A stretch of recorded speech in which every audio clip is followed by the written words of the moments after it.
Hoje, muito importante, a nossa conversa com o Rodrigo Aidar.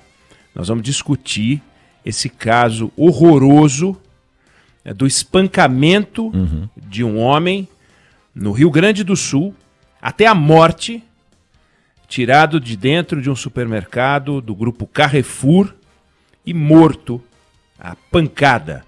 Um homem negro, uma história horrorosa, não é a primeira história, e nós temos que discutir que o caso, que ele foi morto, não tem o que discutir, foi morto. Quem foi, a gente sabe, mas para aí? Quer dizer, é assim? Então, foi morto, os dois seguranças, um policial e um segurança foram presos, acabou o caso. Não tem uma cadeia de responsabilidade? As coisas param por aí? A empresa de segurança, qual é essa empresa de segurança? Quais são as fiscalizações? Existem órgãos públicos, a polícia militar, toda a estrutura de vigilância das empresas. Você não pode simplesmente abrir uma empresa de segurança, tem controles. E aí? O que falhou na contratação?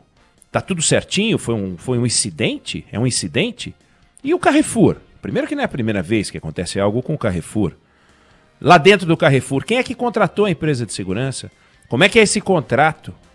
Qual é a responsabilidade da pessoa jurídica? Pessoa jurídica pode cometer um crime? Pode ser responsabilizado ou só as pessoas físicas? O crime é próprio da ação, a ação é do homem, então não tem pessoa jurídica envolvida? Num crime ambiental, não tem pessoa jurídica envolvida? Como é que fica num caso como esse? Rodrigo Aidar vai conversar com a gente, um caso complicado, temos que mergulhar nele, temos que acompanhar. Aqui a Band News FM vai ficar em cima, vamos investigar. O Aidar vai nos dar luz sobre isso. Tema lamentável, mas importante. Queria chamar a atenção para o debate, os debates que aconteceram ontem de segundo turno. Em particular o debate que eu mediei e que eu vou entrar para a história como o primeiro mediador de um debate sem mediação. Incrível o que aconteceu em São Paulo.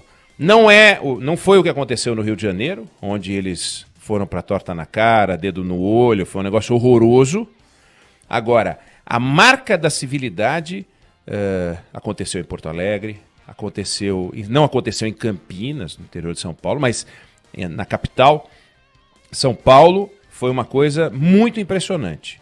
E aí, eu queria chamar a atenção para um valor, algo que a gente até discutiu aqui na Band News FM, para quem acompanhou essa discussão de madrugada depois que o debate acabou.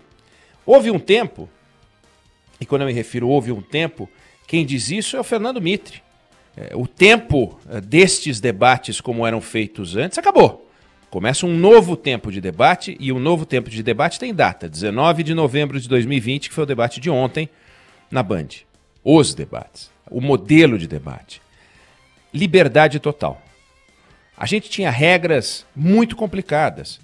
Então agora 30 segundos para a sua pergunta, 1 minuto e meio para a sua resposta, 45 segundos para a sua réplica, 30 segundos para a sua tréplica. Seu tempo acabou, vou cortar seu microfone. Regra demais, regra. E a gente com esse tanto de regra, os candidatos faziam o quê? Transgrediam as regras. E era o mediador chamando a atenção do candidato. Candidato! Resultado, aquilo que era o objetivo, que era ver um confronto de ideias, ficava debaixo de uma camada institucional de regras.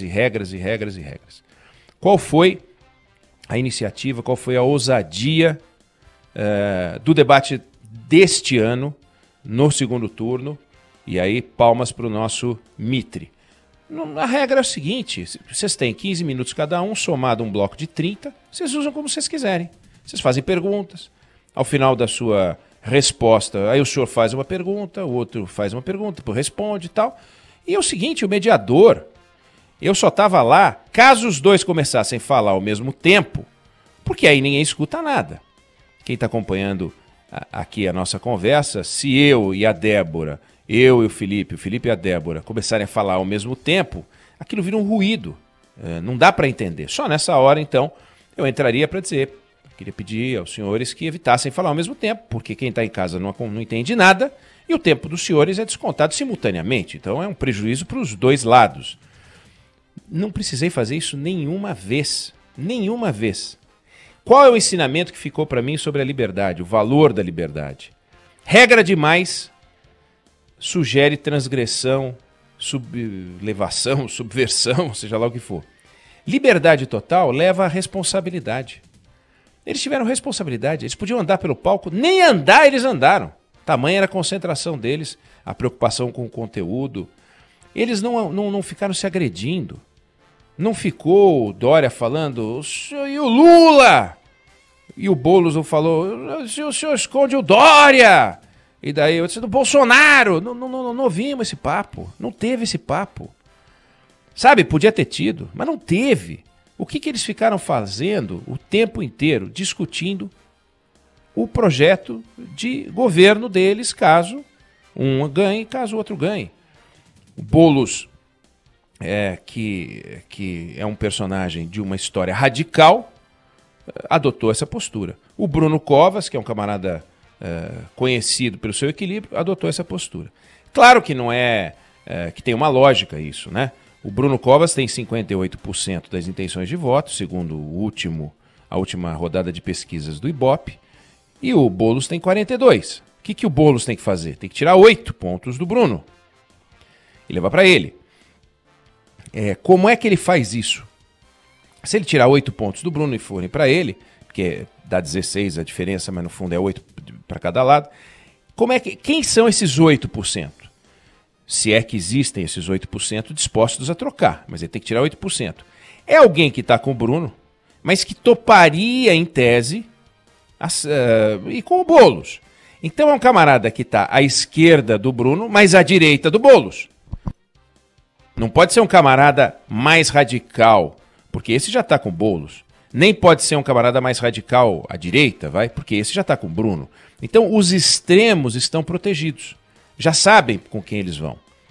A extrema-direita vai com o Bruno, a extrema-esquerda vai com o Boulos. A direita vai com o Bruno, a esquerda vai com o Boulos. Mas tem um miolo, cujo tamanho é desconhecido, e que o Boulos espera que seja de pelo menos 8%, evidente, que possa ir com ele.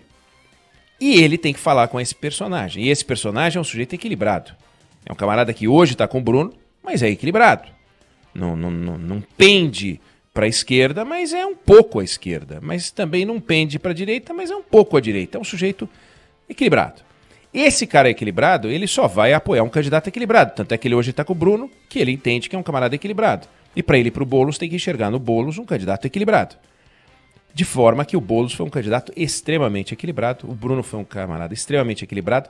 Nós vimos os dois preocupados em falar em números, não falaram nenhuma proposta enlouquecida. As propostas mais ousadas de primeiro turno foram questionadas pelos jornalistas da Band. Então, Joel da Atena, Marcelo D'Angelo, Sônia Blota e a nossa Sheila Magalhães fizeram as perguntas que tinham que fazer.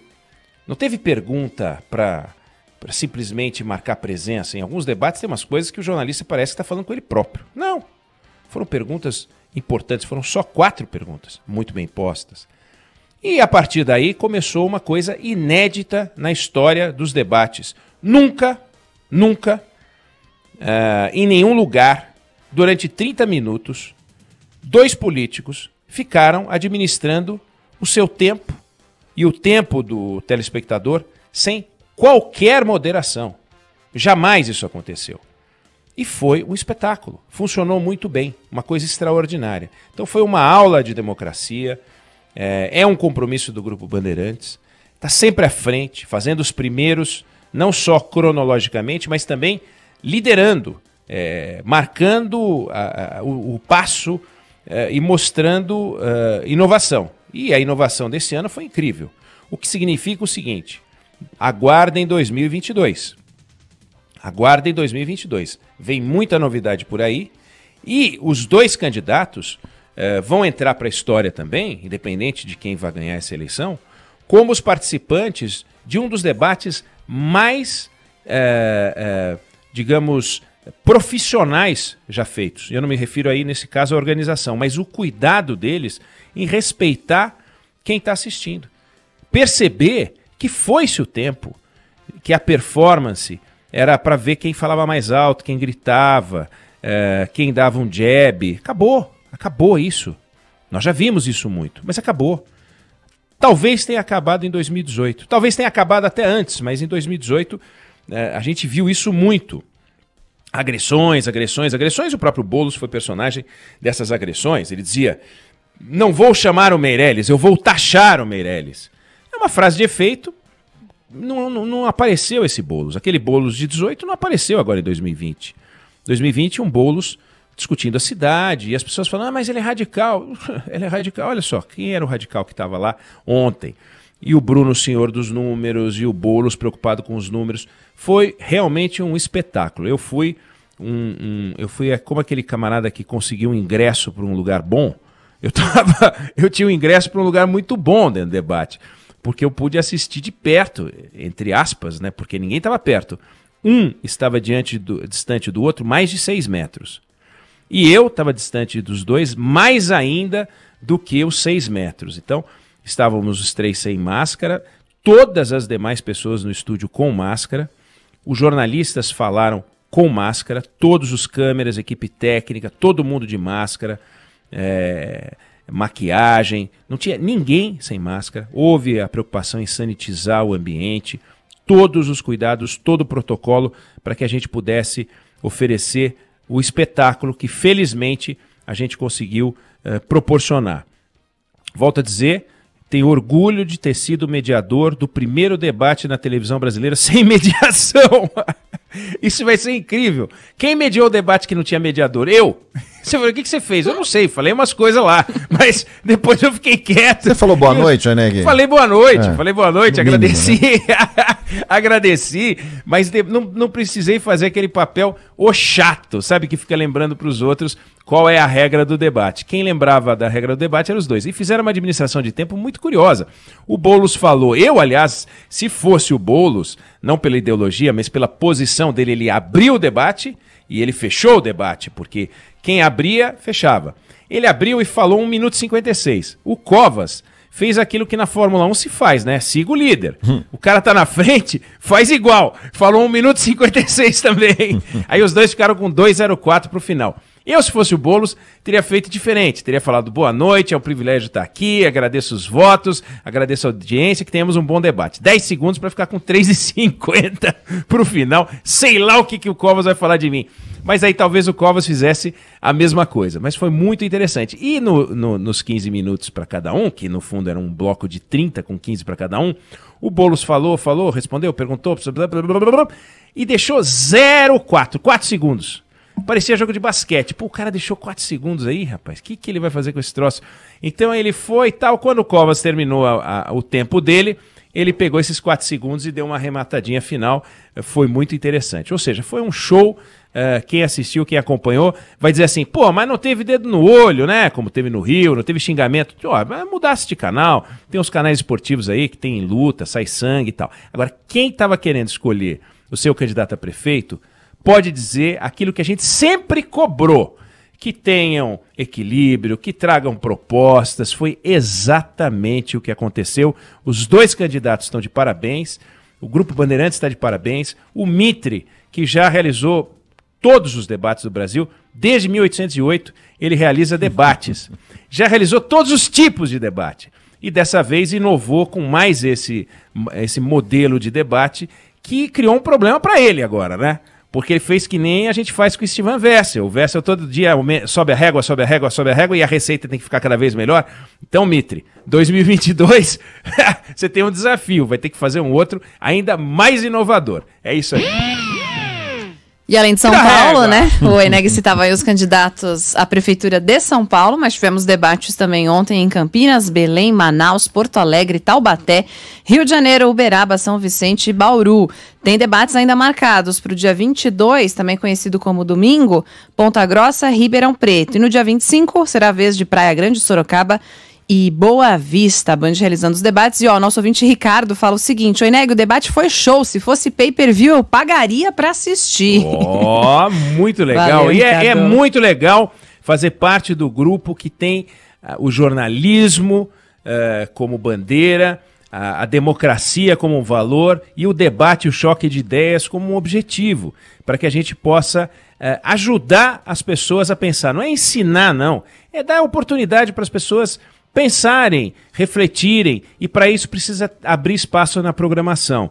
Não, se a gente não abrir espaço na programação no horário nobre, não tem jeito. Então, TV Bandeirantes, Band News FM, Rádio Bandeirantes, Band News TV, todos os canais abertos, ligados no debate. Quem sintonizou no Grupo Bandeirantes por algum meio, os canais digitais todos, pôde acompanhar. Isso é um compromisso do grupo.